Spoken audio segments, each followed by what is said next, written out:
Hello and welcome to the Doctor Who Show. I'm Dave. And I'm Rob. And this is our hot take discussion about episode 6 of the new series, Rogue. Rob, are you ready for this? Dave, I'm ready for this. Are you a bit of a rogue? I've been called that from time to time, yes. I can believe that. Before we dive into our word for the week for episode 6, Rob, we probably should just mention that when we did our hot take last time, there were a few moments where we sat there and went, this didn't quite make sense and we think we've missed something here. I've got to say it was about half an hour after we'd put out our hot take and I had Phil from Silence of Audio get in touch and go, you missed that they're all a bunch of space racists. And I just wanted to say, we absolutely did miss that. We knew we'd missed something, but we didn't get that. We'll have a long discussion, I suspect, about that episode and all the fallout from that when we get to our end of season proper discussion. But we've had some really fantastic feedback from our listeners in the last week, haven't we, Rob? Oh, absolutely. And I will back you up there. We were talking about this amongst ourselves long before any of this feedback lobbed in. But such is the way with these things, people were still coming to the episode 4 or 5 days later and then saying, I think you guys missed something. And we're like, yes, we did. And some of these emails were really fantastic, and we will make use of them in that hot take. Unfortunately, not all of them, because there are a ton of them and comments on Facebook and Twitter and all of that as well. Lovely comments, and most people were really lovely. Got a few negative ones in the background, but we won't dwell on those. No, absolutely. And the same with the engagements on Twitter. There was lots of just genuine, okay, so you missed it. Like, what does that mean? How does that reflect on the episode? All that sort of thing. So really, really good discussion to have. We weren't alone, certainly, in missing that part of the episode, particularly on the first watch. But yeah, look, we'll have a really in-depth discussion, I think, about Dot and Bubble when we're doing our big wrap-up of the season when's our June episode drop? Is it 3 weeks' time? 4 weeks' time? Yeah, the 30th, I think. 30th. Wow, it's not that far away. Okay. Rob, we'll get into episode 6. Rogue, not Rouge, Rogue. Just spell it correctly. What's your word of the week? Dave, my word of the week is first. First. My word of the week is homecoming. Okay. Interesting. So we have Rogue, high level, 10,000 feet up, looking down at this episode, Rob. What's your hot take? Dave, this is a frustrating episode. I think all the ingredients are there for a really solid, fun adventure that the broader audience, and by which I mean 8 out of 10 people, most people, Dave, would really lap up. But like most of the season so far, it chooses to push hard into areas that will play well to a section of the fandom, but I think will leave the broader fandom rolling its eyes a bit to varying degrees. And I'm not sure that's smart Doctor Who writing. I think Doctor Who has always done better when it's casting its net more widely. I can see exactly where you're coming from, and nothing in there I think he's wrong or bizarre, or I'm going, oh my God, what did Rob watch? Well, I have examples of small stuff and big stuff in that area. Absolutely. I suspect we've got similar notes in that vein, but I will say this is competing for me as my favourite of the season. Wow, that's excellent. I just enjoyed watching this. I saw a couple of faults. There's some stuff in there we can discuss, but I've just got to say, maybe I'm the section of fandom this was aiming at this time. I don't know, but it worked for me, and I just had a really fun time. Okay. Or even a subsection of the section of fandom that it's aiming at. Who can say, you know? But, like, even stuff as minor, Dave, as getting hung up on cosplay, like, there's a term some in the audience will know. They love their cosplay. And even having these aliens into the idea of cosplay, even using the word cosplay, it's like, no, this is too on the nose. It's plain, it's direct, it's boring, it's not couched with any sort of subtlety. You do the story, Dave, without them saying cosplay 5 times a minute in those scenes, and you leave it to the audience to deduce, it's almost like these guys have come to Earth to, cosplay. You know, I think that's far more interesting writing when you leave some of it to the audience. I didn't have a problem with that. I am curious to find out when we sort of go out into the world after watching this and after recording this, and I'm curious to find out how well known a phrase cosplay is outside of fandom. But I do think it's relatively mainstream. Look, was the writing on that particularly subtle and nuanced? No, but I mean, you know, I've kind of given up on that. Yeah, I mean, Alien's talking about cosplay, but, the Bridgerton thing is another. It's like, this is Bridgerton. Wow, have you seen Bridgerton? This is Bridgerton. Not only is that going to date so badly in a decade's time, but why not do something that reminds the audience of Bridgerton without actually signposting it and let the audience just have that moment for itself? Aha! Doctor Who is doing an episode of Bridgerton, and then they can laugh and clap and have that little moment of pleasure where they feel they got the reference without it being spoon-fed. That's another small example of this stuff. Yeah, and I do agree with you on that one. I did write it down. I actually put a tweet out earlier this week where I said, hey, everyone's telling me that this is the Bridgerton episode of Doctor Who, and I have literally not seen a minute of Bridgerton. No. What do I need to know? And a couple of people, Phil, Brendan, a couple of others did sort of say, here's a few things you need to know about it. I thought that's great, but the first reference I sort of got, okay, that's the topical reference, that's fine. But by the third one, it actually was annoying me because it started to feel like if you haven't seen Bridgerton, well, you're not going to get this one. This is written for Bridgerton fans, and we're going to have lots of references, and we're going to be talking about it. And if you don't know the lore or the background of Bridgerton, then maybe you're missing out on something. It did feel a little bit like, there's a way to do this, as you say, Rob, where those in the know can go, I got that. Mm-hmm. And this was saying, if you don't know, you don't know. Yeah. So again, that ties into what I'm talking about. In this particular case, the people who are really into Bridgerton, whereas there's people like you and me who have never watched an episode of it in our lives, have no intention of doing so. But that was smaller stuff, Dave. I have a bigger one, and this might really rip us into the episode proper. The bigger one for me is the Doctor's romance with Rogue. Mm-hmm. Now, I know we only have 45 minutes to tell the story. Well aware of that. And if you want to have flirtation between these characters, fine. But we were barely into these guys talking to one another, and Rogue was ready to kill the Doctor, a minute ago, and now they're suddenly having a deep and meaningful conversation, and they're about to kiss. And I'm like, what? I would have preferred a much slower, I'm getting to know you, and I think I like you, and maybe there's a bit of a spark, I don't know, that sort of vibe. And then at the end, the Doctor cries, because yes, it's another crying episode, Dave, I'm sure you'll want to talk about that. And then Rogue wipes away the tear. We realise these guys like one another, but there hasn't been any time, and now Rogue has to sacrifice himself, then they kiss. Boom. That would have felt more organic to me, but that earlier scene just reeked to me of, we'd really like the Doctor to be into this guy, and it would play really well with a particular part of the audience, so hey, let's just forget they've barely met, forget anything remotely realistic, we're just going to make them deeply into one another right here, right now, and almost kiss at the first available opportunity in the narrative. It felt too rushed for me. It actually felt a bit silly. And let me add, it would be the same for me if this was a guy and a girl or two girls or whatever. It wasn't a sexuality thing here. It was just how quickly that first kiss almost happened. It just felt weird. Right, okay. There we go.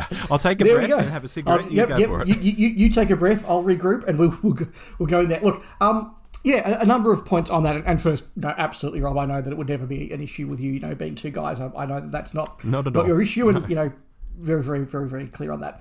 I have said in the past, and I maintain my view, that I like my Doctor asexual. I don't like my Doctor flirting. I didn't like it when Tennant did it. I don't like it particularly here. Yeah. And again, that goes across, multiple Doctors, multiple genders. All that said, I thought if you're going to do it, and after the last 19 years, I've kind of accepted it's happening. If you're going to do it, I actually thought it was done really well. And what you saw as very rushed, I actually saw as hitting a lot of really cool beats, but also adding a certain amount of ambiguity. So there was that first, we meet each other and we kind of, think each other's a bit hot, a bit cute. That's really good. Then we have the getting to know each other a bit and maybe seeing the good and the bad of each other. Then we have the, I know who you are a bit more. Then we had the, would you like to come back and see my place? Then we sort of had a little bit more of a learning about each other. And then we had the adventure. But then you got the scene where Rogue proposes, and again it's cleverly done, and I did get sort of Aztec vibes almost here a bit. Sure, it was done in such a way that if you are fully in the moment and you're going, these guys really, really are into each other, maybe he really is proposing and maybe the Doctor really is reacting, you can. If you just want to see it all as part of the drama, the fake drama that they were doing as a distraction, you equally can. Or if maybe it was somewhere in between the two, where, yes, what they were saying and doing was deliberately amped up for the drama to create the distraction, but there was maybe some real tension underneath it. That's there as well. And you go through. So I actually thought that it hit, boom, boom, boom, the beats of a relationship sufficient for me to think, okay, for, as you say, Rob, a 40-something minute episode, they've done this okay. It's really hard to tell, isn't it? Because past New Who Doctors, like Tennant was quite a good-looking man, like in that geeky sort of way. The Smith Doctor was always sort of horny, but both of them still had that alien nature of the Doctor where they didn't quite use it properly. Whereas Ncuti seems to be very well aware that I'm an attractive man, and look at me, honey, sort of thing. I'm talking about the proposal scene now, and I don't know whether it was a real proposal, and that's the moment where the Doctor sort of can't commit. Do you know what I'm trying to say? I'm not saying it well. Yeah, no, I think you do, and I think it does come down to the fact that deliberately, I'm sure, it is ambiguous as to exactly what is going on with both characters there. Hopefully RTD hasn't ruined that with the whatever these commentaries are he does, where he says, well, actually, what was really going on? And everyone's like, oh, okay, well, thanks, Mr. Word of God, okay. Is that canon now that you've said that? Yeah. Yes, no, actually, he's really in love with Davros. Hopefully it stays ambiguous, and I think it works really, really well in that sense. I do need to make a comment that it's not the first time the Doctor has kissed a man. It is not, in fact, the second time the Doctor has kissed a man, because the Doctor first kissed a man back in 1996 in the new adventure Bad Therapy. Okay. So I just want to get that on the record, and I'll no doubt tweet that a couple of times over the next week. And then, of course, in Parting of the Ways. And then, of course, in Parting of the Ways, both of them called Jack. Interesting. Now, you mentioned the Aztecs there for a moment, Dave. I do have a little throwback line to Hartnell not liking being addressed as Doc, and there was a line from Ncuti in this one about not being addressed as Doc as well. Yes, no, that was very, very nice. To continue on from what you were saying there, Rob, I did write down here that this is a different Doctor. This is a Doctor for 2024, and there are aspects of that character that I will never be able to reconcile with the classic Doctor, and that's something that I have to accept. Mm-hmm. But also, I think that this was finally the point in the season where I started to really get who the 15th Doctor was. I think that this was a good balance between the way out there sort of character he's played in a couple of episodes and the really constrained, smaller performance that he's given in a couple of episodes. I think this was a neat mix of the two, and that was really, really strong. I noted that we were told in the giggle that this was going to be a different sort of Doctor. This is a Doctor who's much more comfortable with himself. This is a Doctor who's had some, time on a beach in Fiji or something to relax and, find himself. So it all in the narrative makes sense. Is it what I would do if I was the showrunner? No. But what I would do if I was a showrunner would get 500,000 viewers on HBO, not, even the 4 million that it's getting on the BBC. So I accept that. I think he looked good in this. I think when we had that flashback to him watching that horrible orange jumper from whatever episode that was, I just thought, wow, that was terrible. He looks like the Doctor here. I thought it was really, really nicely done. And not that I've disliked Ncuti up until now, but this was the one where I've gone, I get this Doctor now. Well, the Doctor got out there a lot more this episode, Dave, which... That definitely helped. Which may feel that way after 2 Doctor Light episodes in a row, but generally I think he was the A-plot, and Doctor Who revolved a bit more around the character of TV's Doctor Who this week, which is good. I think it's what people like to see. I think it's why people watch the show. I mean, it takes me back to the Capaldi era, and how we had that run of stories that were basically Clara Who. And Moffat seemed to think the audience would find that amazing because he found his creation of Clara so amazing. But no, the audience likes Doctor Who to star Doctor Who. So I think anyone who had that complaint this season up until now would have had a better time with this at least. And for you, I think probably just having him in the story more has helped you to gel more with the character. That would be my takeaway. No, I think that's really, really accurate. That's really, really fair. Another big point from me, Rob, I loved the opening. Okay. I just thought, hey, we're in a proper story now. We've got a couple of things going on. There was no dull 10 minutes before we work out what's happening. It's just like, right, we're in this sort of period. We're doing this sort of thing. Oh, he's an alien. They're the baddies. They're taking over bodies. Let's go. I thought it was a fantastic cold open. And that pace just, I felt, did not let up at all across the episode, and it was just a really involving adventure. And Rob, you know, when I think of Doctor Who, I love the idea of adventure, and this gave it to me. Yeah, this was a very tight 45 minutes, and I'm surprised this era hasn't been mined a lot more in Doctor Who, Dave. Not just because of the recent Bridgerton phenomenon, you know, with some parts of the audience, as we discussed earlier, but you think of the big Jane Austen productions of the last 20 years plus that have been on people's minds. And, you know, it's an era that the BBC, or just British production companies in general, can produce the out of. And yet it's not really been a Doctor Who kind of era. Thin Ice, maybe, if you cast your mind back. It just hasn't been that much of an era in Doctor Who, and I think it's a good era to do in Doctor Who. No, you're absolutely right. It worked really, really well, and Gatwa particularly looked really, really good in the role. Definitely. I do think this would have worked better in a longer season, 10 episodes at least, but preferably 13, like the good old days. And I know this isn't the first hot take where I've said something along those lines, so I'm starting to think it's not really the episode I'm commenting on when I say this, but the length of the season. I don't think these seasons are breathing properly, Dave. We've had episodes we believe have been shuffled about. We've had episodes that might have felt better with something else around them. We have all this money and yet we're only making 8 episodes. It's a bit odd to me. It's a comment I've heard elsewhere as well, where when you go back to the first RTD series and there was a really clear pattern to them and a really clear process of, you know, we have the nice safe opening, we go to the past, we go to the future, we have a two-parter with a returning monster, we then have some standalones, we then have the big scary two-parter, and then, you know, build to the finale. Like, there was a thing there, and you're right, this season doesn't feel like it's had any structure. No, none at all. Speaking of no structure, my notes are very unstructured. I've put a note down here. It was an interesting move to lose the Troughton Doctor and show the Scream of the Schalke Doctor instead, when we saw all the ex-doctors. Was this a really loose thing, Dave? Like, we kind of sort of have this other doctor in the lore, let's throw him in for shits and giggles? Or was it trying to suggest something deeper, like maybe Pat never existed in this universe and it was Richard E. Grant all along? I don't know. So was it Richard E. Grant? Yeah. Oh, okay. The doctors were out of order to some degree, but after Hartnell came Richard E. Grant, yeah. Okay, I didn't recognise that it was Richard E. Grant. Does that mean it's Richard E. Grant as the Schalke Doctor or Richard E. Grant as the Curse of Fatal Death Doctor? Well, he didn't have that weird sort of wig on like the Schalke Doctor, so maybe it was the other one. Yeah, so look, I didn't recognise him. That's the first that I sort of realised that's who it could be. I thought for a moment it could be Michael Jaston, but then it wasn't. Looked a bit like him, though. It did. I kind of took that as almost a troll. Right. Like almost just, let's just put this in there because we know the fans will get, you know, upset and worked up.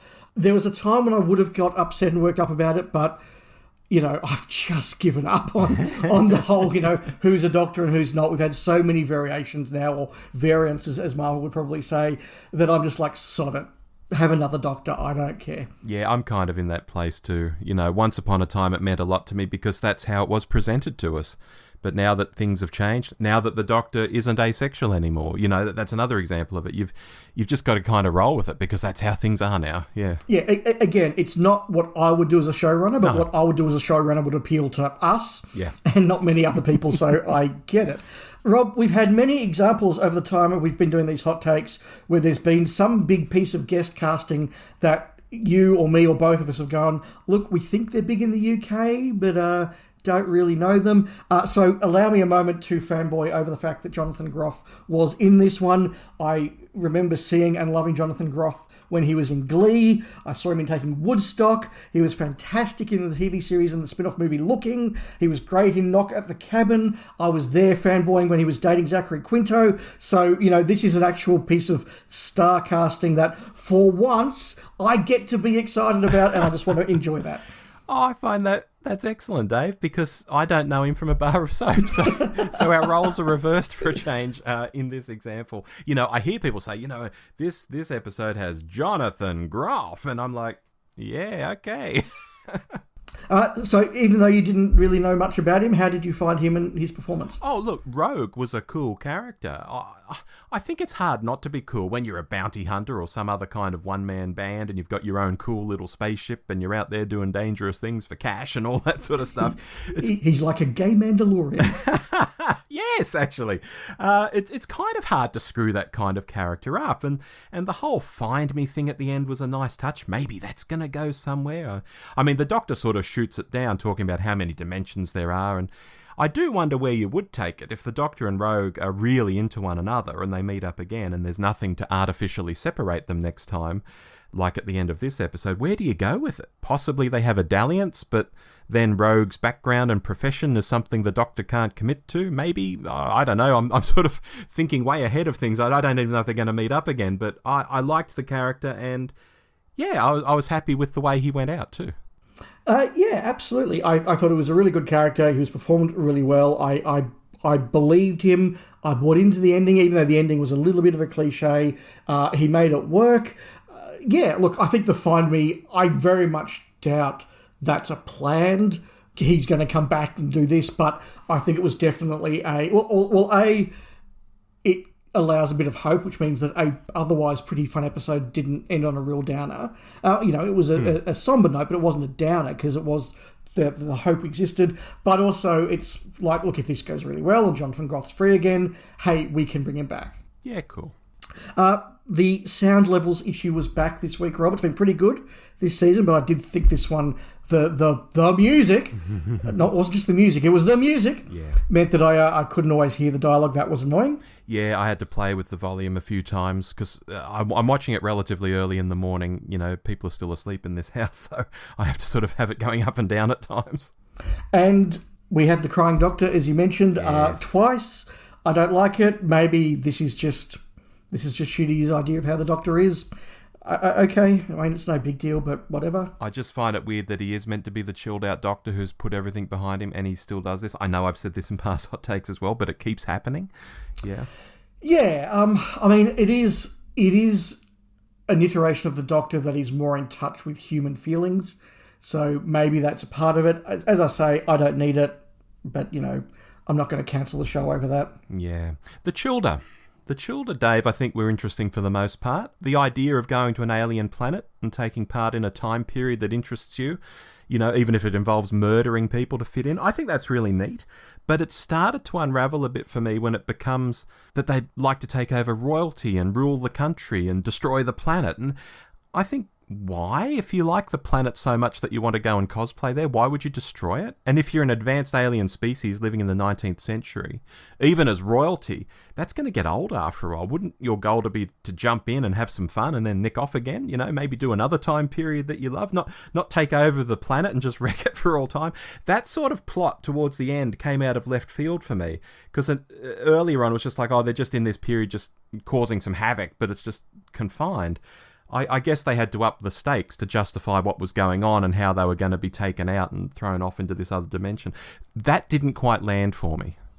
I think it was absolutely necessary. And in a slightly more touchy-feely era of Doctor Who where, there are no monsters, they're just people we haven't met, I think it was important to actually show that there was a certain amount of maliciousness to these aliens and that they weren't just, tourists having a good time and maybe crossing a few lines, or they weren't just misunderstood, they were actually bad and they were proper monsters. And I like a proper monster in Doctor Who, so I'm all for it. Very good. Well, we've been talking for a while. It's definitely time to go to the Sports Desk. Let's go.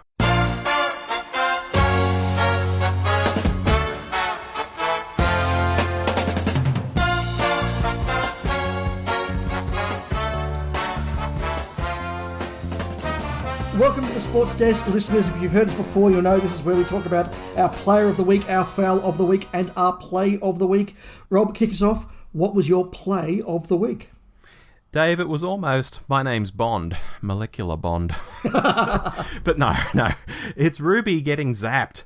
I was instantly dragged into oh wow, okay, how are we going to get out of this one? And I love that sort of stuff. And the Doctor's reaction, him going all dark and being happy that the aliens are long-lived because it means they're going to suffer for longer when he gets to them.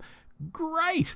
This was the part of the episode where I sat up the straightest. I felt pulled in, especially as I knew the next two-parter is Ruby-centric, and I thought, are they going to do something clever with this? I was all over that. No, that was a really good moment, and absolutely, Doctor Who is really good when you have those proper how do they get out of this one moments. Yep. And that really felt like a how do they get out of this one. Yeah, absolutely. What was your play? My play, I'm going to go very, very personal. And Rob, I'm not somebody who normally talks about the feels and my heart throbbing as I watch Doctor Who, but the moment when the Doctor took Rogue into his TARDIS, Yeah. I just thought, Doctor Who's doing a nice little gay romance. The Doctor's met a really cool guy, that's played by Jonathan Groff, and now he's really got that sort of, I like you enough that I want to show you my place. And then he comes in and he starts singing Imagination from Willy Wonka, which is just a wonderful, wonderful song that I absolutely love. And in that moment, I lost all my cynicism, I lost all my hard-heartedness, and I just thought, this is so lovely. I'm really enjoying this. And it was just a lovely moment. That's beautiful. And it ties in, funnily enough, to Ncuti Gatwa once saying to his agent, if you could get me anything, get me Doctor Who or Willy Wonka or something. And here he was singing Willy Wonka in Doctor Who. Absolutely. And look, I'm glad that we got Timothée Chalamet as Willy Wonka. Mm-hmm. But yeah, that was a really lovely moment. I'll keep going with my fail of the week because it's something we've already mentioned, and that was the multiple references to Bridgerton.